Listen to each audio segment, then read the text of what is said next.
Bonjour, ici François Desrosiers des Ateliers Lauzo et je suis en compagnie de M. Oscar Métry, notre exposant du mois de septembre, donc l'exposition Coutumes et Traditions. Et je vais laisser M. Métry se présenter. Oui, bonjour. Bon, je suis Oscar Métry. Après une formation au Liban et en Égypte et à Paris pour la photo et les diapositives en couleur, je me suis lancé dans la photographie dans des maisons d'édition, de publication en Égypte et au Liban. Suite, dans des reportages documentaires, dans les voyages en Asie et en Afrique. Engagé au Koweït en 1960, au département culturel de l'information pour la photographie. Cette exposition, hors du commun, avec comme thème coutumes et traditions, reflète des différents aspects de vie vivante, des nomades, des berbères et des touaregs. En tant que photographe documentaire, un intérêt envers la photo demeure mon engagement. Merci. Merci, M. Métry. Et nous avons présentement une exposition vraiment extraordinaire, une exposition qui sort de l'ordinaire. On a ici plusieurs pays du Moyen-Orient qui ont été présentés et prises dans les années 60, 70 et 80. Oui, c'est juste ça. 60, 70 et 80 dans différents pays en Asie et en Afrique. Et j'imagine que la photographie dans ces années-là était très différente de ce qu'on connaît présentement avec le numérique. C'est juste. La photographie n'était pas très répandue dans ces pays, et surtout les pays défavorisés. Ils savent qu'il y a une caméra qui les photographie, mais il faut être plus ou moins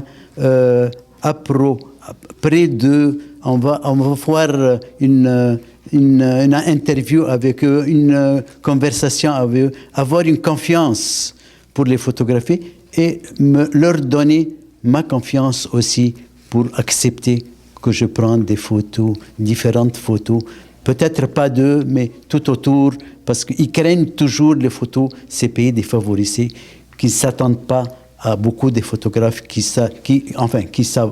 vont vers eux et qui les photographient. C'est donc, curieusement, on sent pratiquement plus de liberté dans ces années-là que présentement. Est-ce que quand vous communiquez avec eux, est-ce que vous aviez une langue commune particulière? C'est vrai. La langue commune, c'est toujours l'arabe. Okay. Mais ça diffère dans certains pays. Par exemple, si je vais aux îles Comores, ils préfèrent parler, et discuter et dialoguer en français. Okay. Si par exemple, au Liban, par exemple, ils aiment dialoguer aussi, ils savent l'arabe, ils connaissent l'arabe, mais ils veulent aussi dialoguer et parler en français pour dire que nous avons 2-3 langues que nous connaissons. Alors, okay, on parle avec eux en français parfois. Les Touaregs, par exemple, les Touaregs, par exemple, ils aiment parler en français. Ils ne connaissent pas l'arabe. Okay. C'est pour ça. J'imagine qu'eux ont leur dialecte, leur langue propre, et ensuite, ça va être le français qui est la langue de communication extérieure. C'est ça, oui. Et ce qui est intéressant, on voit aussi quand même une certaine richesse au niveau des habits, des bijoux aussi. Vous avez d'ailleurs amené une belle collection de bijoux pour ceux qui vont venir au vernissage. Oui. C'est vraiment un cadeau, je pense qu'on a de pouvoir voir ça.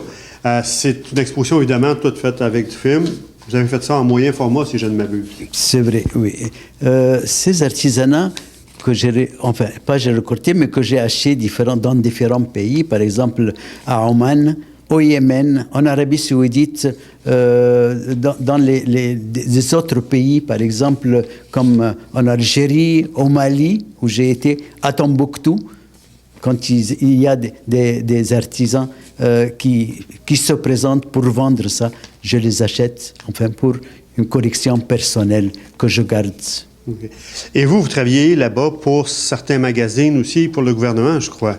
Oui, j'ai été engagé au Koweït, au département culturel de l'information, comme photographe. Oui, j'ai travaillé dans une revue qui est tout à fait pareille au National Geographic Magazine.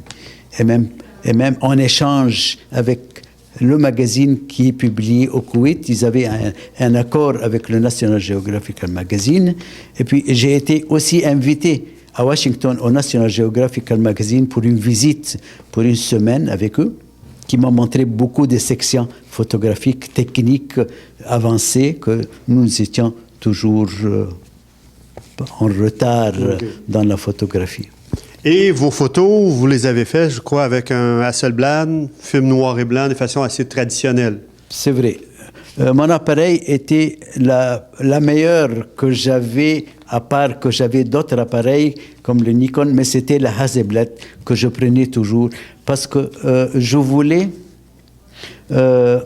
composer entre le blanc et le noir et le blanc et la photo en couleur avec les magazines de Hasselblad que je ne trouvais pas dans des autres appareils comme les Nikon.